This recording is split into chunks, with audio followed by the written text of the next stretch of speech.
What's up, everyone? Victoria here with popculture.com. Today, I'm joined by Chase Rice. Chase, hi, how are you? I'm good. How you doing? Good. I'm doing well. It's given the year. How have you been this year? Ups and downs. I mean, I've had fun. I've had a lot of alcohol. I've had a lot of time Haven't with we all? friends. At the same time, I've had a lot. Oh yeah, I mean but it's I've also had a lot of times where I just miss the road and I miss my band and I miss what I do and what I love for a living. But that's part of it, and we'll get through it. Listen, we do too. How was your Thanksgiving?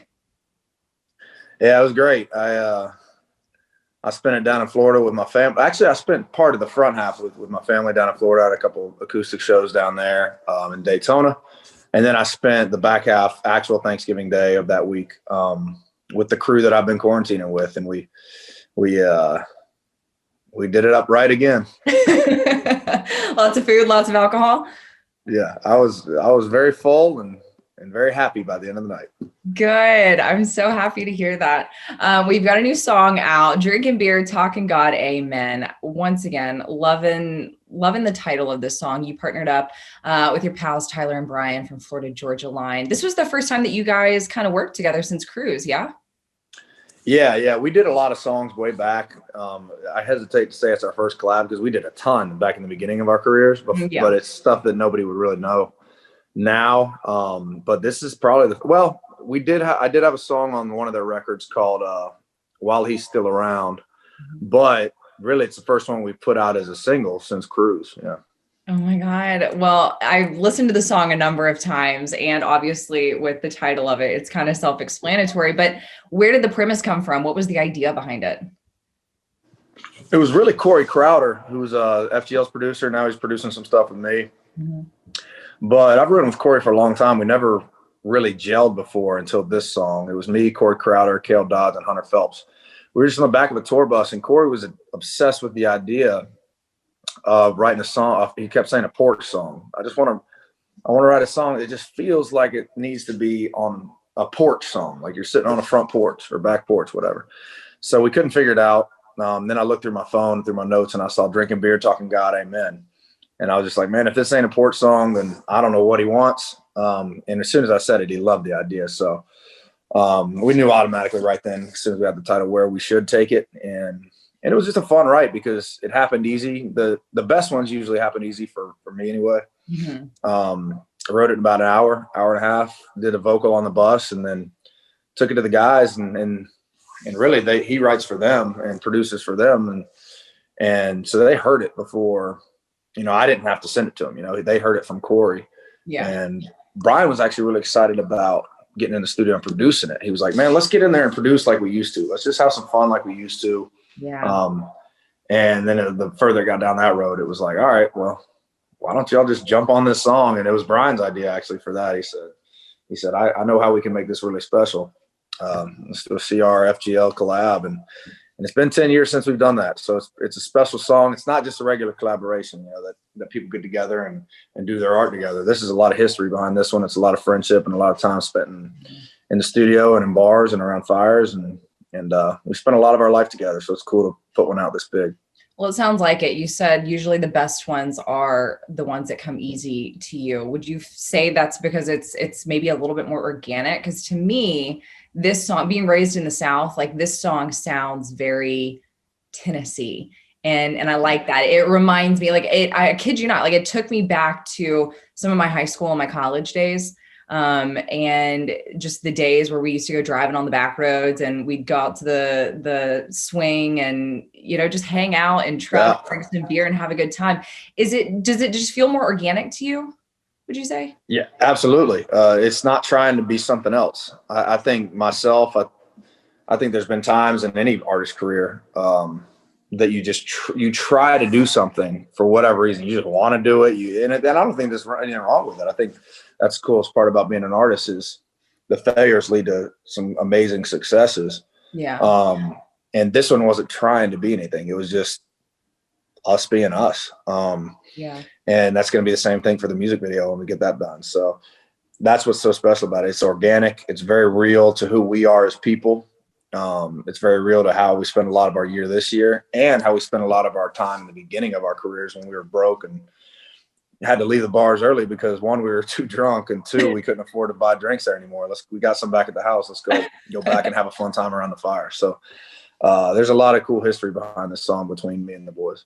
Yeah, I love that. Well, it's been a tough year for you guys because everyone has had to just hunker down and stay home and not go out on the road. And, I know some artists are doing like the drive-through concerts. I think you did a few of those. Is that something, I feel like this is going to be like a two-part question. Is that something that you see us doing next year? Because I feel like there's this idea that we're going to get back to concerts next year. How do you see that playing out? I think it'll slowly turn into that. I think it'll slowly turn into concerts, the way they used to be. Yeah. But I think this way of doing the pods where there's 4, 5, 6, the people that come together stay in their little bubble, the cars. I want to get away from the cars because you can't feel the energy. So the pods are the next step, I think. And then I would like to do concerts where you have spots. I think you can slowly get into the spots where, whether it's up front, probably up front to where people crowd the stage and get up there and it feels like old times, but then you give people the option if they want to be in the back and distance themselves, they can. But I think that's just a means to an end. I don't know when it's going to happen. Probably next fall. I think the real big shows will start happening again. But there's going to be shows and opportunities for people to see live music beginning of the year into the summer for sure. I was going to say, how does that feel as an artist for you? You kind of touched on, you can't really feel the energy. I feel like there's a disconnect when people are in their cars, but what's that like for you? Yeah, it's not ideal. It's not always that fun. Some shows have been really special. And that's the way it is for any show. Some shows are just better than others, even the way we used to listen to music. Yeah. But it's just not the same. It's not the way music, for me, it's not the way I want to sing music. And I think for most of my fans, it's not the way they want to hear it. So we're going to get over this. It's going to get back to live music. It's going to get back to crowding each other without the entire internet going nuts over it. It's going to happen. It's just a matter of, I don't know how it's going to happen. I don't know when it's going to happen, but we're going to be touring next year. I know that. I don't know what any other artists are doing. But I know that I'm going to be touring and we're going to get back to full crowds and people being around each other. Yeah. What's something you've learned this year through all of this? Well, I've learned that people have opinions. That's for damn sure. It's crazy, man. I've learned that social media is not a good thing for me. I know that. Because for me, it's the saddest part about social media, if it's done wrong, is it takes away from the music and the songs. And that's why I got into this thing in the first place, was music, songs. That's what's most important to me. So, yeah, that's a cool thing to learn, though, for sure. It is, man, I stepped away from what I really, really wanted to do here, which was make it about the songs. Yeah. So that's what you're going to start seeing in my social media and stuff. There's so much negativity on there. That's not what I want to do. I don't want to bring negativity towards social media because it's already overflowing with that anyway. So I want to make it about the music. I want to make it about the songs. And that's the biggest thing that I learned this year was, all right, step back. What's most important to me? And as far as my career goes, songs, music. Two most important things. So let's make it about that. Absolutely. Well, Christmas is 3 weeks away. Do you have plans? Yeah. I'm going to go down to Florida. I got my tree. I just got my tree yesterday over there. I don't know if you can see it. Yeah, you can see it over there. It's so beautiful. Yeah, it's a good tree. Did you decorate it all by yourself or did you have some help? No, I got the light. It's just lights and then a squirrel. I got a squirrel in there that's rowing a canoe. Nice. Just a little tip of the hat to Christmas vacation. Where the squirrels in the tree and yeah, it wasn't much to it. I don't want to put too much time into it.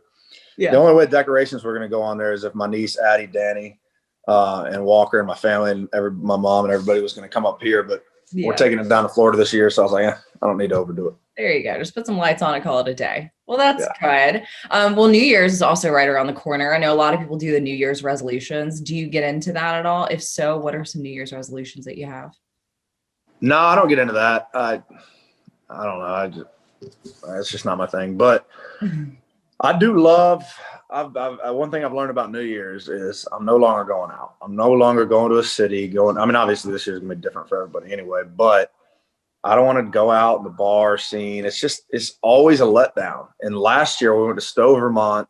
We were in a cabin surrounded by snow. That was the coolest New Year's I've ever had in my life because it was just so simple. And we had a blast. We were all sitting around a fire, surrounded by the snow. That was my favorite New Year's I've ever had because we no distractions. We just had a blast by ourselves in a cabin. Well, especially this year, so great to disconnect from everything with how wild everything is. What's next for you? I know that it's a little hard to describe it. You've kind of already said, like, I'm going back on tour whether people like it or not. What's next? Yeah. And like I said, I mean, the biggest thing for that is give people the opportunity to listen to music how they want to listen to music. And if you want a distance, go ahead. We're going to give you that opportunity. If you want a crowd together, give them that opportunity as well. So that's really where my focus is drinking beer, talking God, amen. And then figuring out a way to be able to play that song to people. Cause the song itself has already had the biggest start of my career. I want to capitalize on that. And I want to be able to feel the energy of people singing that song back to me. So we're going to figure out how to do that. And then I'm also going to piece together part 3 of my album, which started in 2020. It's going to be done in early 2021. It'll be probably 3 or 4 new songs, and then I'm going to be done. It's going to be pieced together. We're going to be able to finish the album, and then I'll move on to a new record next year. That's awesome. Congratulations. Very exciting. Well, Chase, thank you so much for chatting with us. I'm really excited. I love your new song. It's awesome as always. I think the last time I spoke to you, it was Eyes on You. Loved that song. It killed it. And then now this one. So you're doing awesome things. So thank you so much for chatting with us. Oh yeah. Thanks, Victoria. Appreciate it. Everyone, for more on Chase Rice and your other favorite celebrities, make sure you keep it right here at popculture.com.